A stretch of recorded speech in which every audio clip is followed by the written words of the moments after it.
مفتی صاحب عمرے پر جانے کا طریقہ اور احکامات بیان فرما دیں. بہت آسان ہے عمرہ کرنا. دیکھو عمرے کے جو رکن ہے نا, کسی بھی عبادت کی جو بیسک چیز ہوتی ہے وہ اس کے ارکان ہوتے ہیں. ان ارکان کے بغیر اس عبادت کا تصور ممکن نہیں ہے. جیسے نماز میں قیام, رکوع, سجدہ یہ نماز کے ارکان ہیں, تو ایسے ہی عمرے کا جو رکن ہے نا وہ ہے طواف. وہ کیا ہے؟ اصل میں عمرہ بیسیکلی جو نام ہے کس چیز کا؟ طواف کا نام ہے. آئی بات سمجھ میں؟ شرط کیا ہے؟ احرام کی حالت میں ہونا. جیسے نماز کے ارکان ہیں قیام, رکوع, سجدہ, شرط ہے باوضو ہونا. تو وضو یہ نماز کا رکن نہیں ہے. نماز رکن کہتے ہیں اندر کی چیز, اور شرط کہتے ہیں جو باہر کی چیز ہو, جو براہ راست نماز نہیں ہے. تبھی آپ کا پہلے سے وضو ہو تو کرنے کی ضرورت ہی نہیں ہے آپ کو. لیکن پہلے سے رکوع کیا ہوا ہے تو کیا نماز میں رکوع نہیں کرو گے؟ پھر بھی کرو گے دوبارہ, ٹھیک ہے نا. تو ارکان جو ہے نا اس کے جو بنیادی چیزیں ہوتی ہیں. تو اسی طرح خوب یاد رکھو کہ عمرے کا جو رکن ہے, اس پہ کلپ بنائیں, یہ لازمی ضروری ہے. بہت سے لوگ یہ سوال پوچھتے ہیں. عمرے کا جو رکن ہے وہ ہے بیت اللہ کا طواف. شرط کیا ہے کہ احرام کی حالت میں, احرام کی حالت میں. احرام کی حالت کسے کہتے ہیں؟ احرام اس چادر کا نام نہیں ہے جو آپ نے اوڑھی ہوئی ہوتی ہے. خوب سمجھ لیں. سمجھ میں آ رہی ہے بات؟ جیسے ہم تکبیر تحریمہ جب نماز کے لیے ہم قبلے کی طرف رخ کر کے اللہ اکبر کہتے ہیں اور ہاتھ باندھ لیتے ہیں, اللہ اکبر کی راہ پر پہنچتے ہی آپ نماز میں داخل. اب راہ پر پہنچتے ہی آپ پر نماز کی پابندیاں عائد ہو جاتی ہیں. اب آپ کسی سے بات نہیں کر سکتے, کھانا پینا نہیں کر سکتے, قبلے سے اپنے سینے کو پھیر نہیں سکتے. تو احرام نماز کے اندر بھی ہو گیا کہ نہیں ہو گیا؟ یہ کس طرح سے ہوگا؟ اللہ اکبر کہنے سے. تو اسی طرح یاد رکھو عمرے میں جب احرام میں داخل ہوتے ہیں یا حج میں بھی, تو اس کا طریقہ یہ ہے کہ لبیک اللہم لبیک لا شریک لک لبیک ان الحمد والنعمت لک والملک لا شریک لک. یہ الفاظ کہے جائیں عمرے کی نیت یا حج کی نیت سے. حج کی نیت ہے تو اللہم انی ارید الحج, اے اللہ میں حج کا ارادہ کرتا ہوں, فتقبلہ منی ویسرہ لی. اردو میں کہہ دیں, اس کو قبول بھی کر اور آسان بھی کر, اردو میں بھی کہہ دیں. تو یہ الفاظ کہتے ہی آپ احرام میں آ گئے, چاہے آپ نے پینٹ شرٹ پہنی ہوئی ہو, اس میں چادروں کا ہونا ضروری نہیں ہے.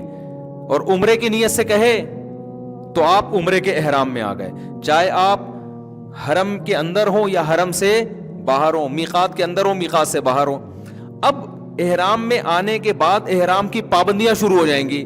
ان پابندیوں میں سے ایک پابندی ہے کہ سلا ہوا لباس نہیں پہن سکتے. اس لیے پہلے سے سلا ہوا لباس اتار لیا جاتا ہے, کیونکہ جب لبیک اللہم لبیک ختم کریں گے نا عمرے کی نیت سے, تو فوراً احرام میں تو آپ سلا ہوا لباس تو پہنا ہوا ہے نا آپ نے, تو گناہ ہوگا آپ کو. اس گناہ سے بچنے کے لیے کیا کیا جاتا ہے بھائی؟ سلا ہوا لباس پہلے اتارا جاتا ہے, احرام کی نیت بعد میں کی جاتی ہے. تو احرام نام ہے, احرام کی نیت سے تلبیہ پڑھنا. اس حالت میں جو آپ آ جاتے ہو نا, اس حالت کو احرام کی حالت کہا جاتا ہے. ان چادروں کو احرام نہیں کہا جاتا. وہ چادریں جو ہیں احرام کا حصہ ہیں, یعنی احرام کی پابندیوں میں سے ایک پابندی, اور وہ چادریں بھی نہیں ہیں. اصل حکم یہ ہے کہ سلا ہوا کپڑا نہیں پہننا. اب ظاہر ہے سلا ہوا کپڑا تو نہیں پہنیں گے, تو اب کیا کریں پھر؟ تو کچھ تو پہننا ہے نا. تو وہ جو کچھ پہننا ہے وہ احرام میں داخل نہیں ہے. وہ کچھ پہننا وہ اس کا شرم و حیا سے تعلق ہے. صحیح ہے نا, کہ بھائی سلا ہوا نہیں پہننا. یہی وجہ ہے, یہ میں اس لیے بتا رہا ہوں کہ بعض لوگ احرام باندھ کے واش روم جا رہے ہیں تو ان کو وہی چادریں اتارنی پڑتی ہیں. واش روم سے فون کر رہے ہوتے ہیں, مفتی صاحب میں احرام کی حالت میں ہوں, چادر اتار سکتا ہوں؟ تو میں ان سے پھر کہتا ہوں بھائی یہ چادر احرام نہیں ہے, یہ تو آپ اتار لیں چادر. یہ تو پہنی اس لیے جاتی ہے تاکہ لوگ آپ کے, صحیح ہے نا, اچھا نہیں ہے نا, یہ بری بات ہو جائے گی نا. خود سوچو, تنہائی میں بیٹھ کے کبھی غور کرنا میں کیا کہہ رہا ہوں. اچھی بات ہے یہ. تو جسم تو چھپانا ہے نا اپنا, تو اس کے لیے یہ کیا جاتا ہے. تو اس میں چادریں داخل نہیں ہیں. دوسری بات یہ کہ اس احرام, اگر آپ مکہ جا رہے ہیں کسی بھی نیت سے مکہ جا رہے ہیں، میقات سے باہر سے، جیسے کراچی سے، طائف سے، مدینہ سے، تو اسلام کا حکم یہ ہے کہ آپ میقات بغیر احرام کے کراس نہیں کر سکتے. تو وہ ایک الگ چیز ہے. وہ کیا ہے؟ اس کا عمرے سے تعلق نہیں ہے، بلکہ اس کا اس سے تعلق ہے کہ آپ نے عمرے کی نیت کر کے میقات میں احرام باندھا کیوں نہیں، آپ نے عمرہ کیا کیوں نہیں. تو عمرہ نہ کرنے کی وجہ سے آپ پہ دم واجب ہوتا ہے. تو اب اس کا عمرے سے براہ راست تعلق نہیں ہے، بلکہ وہ یہ ہے کہ مثال کے طور پر شریعت آپ کو حکم دے کہ فلاں وقت میں نماز پڑھو، نہیں پڑھے تو یہ سزا ہے آپ کی. تو اب جو بھی باہر سے آ رہا ہوتا ہے مکہ یا بیت اللہ، مکہ جا رہا ہے کسی بھی کام سے، تو اسلام اس پر لازم کرتا ہے کہ آپ چونکہ مکہ اللہ کا شہر ہے، آپ اس پہ جا رہے ہو اور آپ ہو بھی مسلمان، تو یہ جو اللہ کی باؤنڈری ہے نا جس کو میقات کہا جاتا ہے، تو پہلے آپ نے جا کے عمرہ کرنا ہے اور احرام آپ کا شروع ہوگا میقات سے پہلے. یہ اگر آپ نے کراس کیا میقات تو بعد میں احرام تو مان لیا جائے گا، لیکن دم آپ پر واجب ہوگا کہ آپ نے کیوں یہ بغیر احرام کے کراس کیا. سمجھتے ہو کہ نہیں سمجھتے؟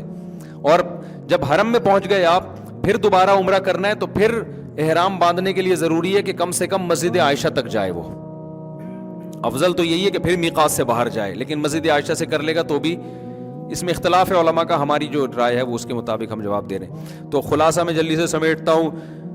عمرہ نام ہے بیت اللہ کے طواف کا، شرط کیا ہے کہ احرام کی حالت ہو.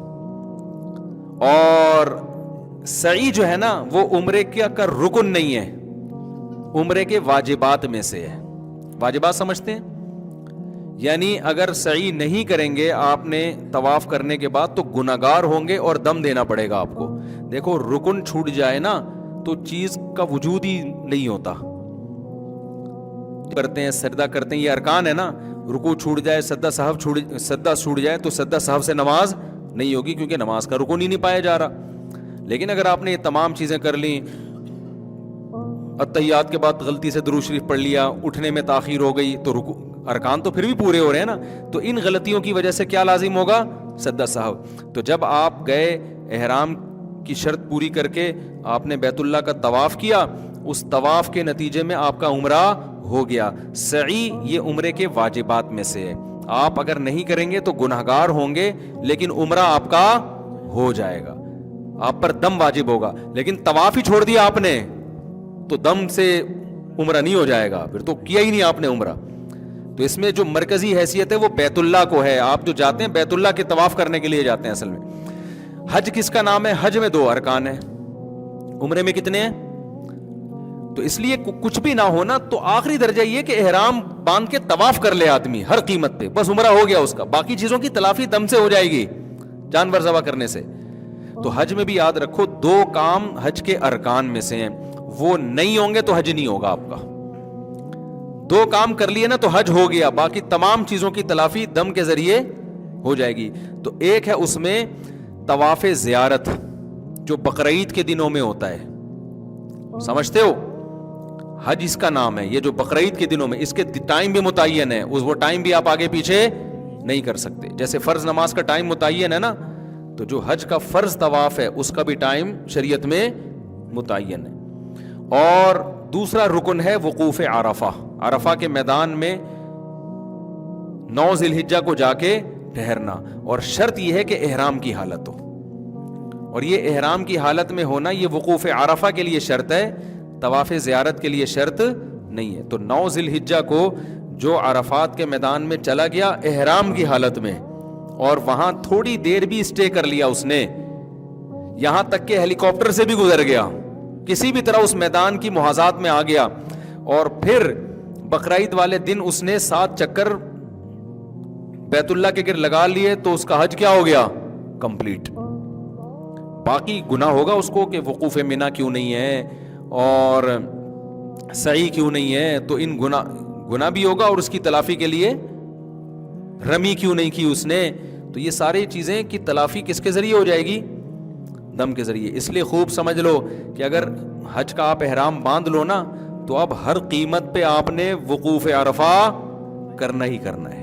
اور جو لوگ طواف زیارت چھوڑ کے آ جاتے ہیں نا حج میں، فلائٹ نکل رہی ہے، تو یہ خوب سمجھ لیں کہ طواف زیارت میں احرام کی حالت تو ضروری نہیں ہے، لیکن جب تک طواف زیارت کوئی نہ کر لے اس وقت تک اس کی زوجہ اس کے لیے حلال نہیں ہوتی, اور عورت نے اگر کیا ہے تو وہ اپنے شوہر کے لیے حلال نہیں ہوتی. کتنے لوگ ہیں طواف زیارت چھوڑ کے آئے ہوئے ہوتے ہیں, ان کے بچے بھی پیدا ہو رہے ہیں یہاں پہ, تو یہ غلط ہے. تو وہ ہر قیمت پہ جا کے کیا کرنا پڑے گا؟ تو اس لیے طواف زیارت کو حج میں بہت فوکس کرنے کی ضرورت ہوتی ہے کہ بھائی یہ تو کرنا ہی کرنا ہے.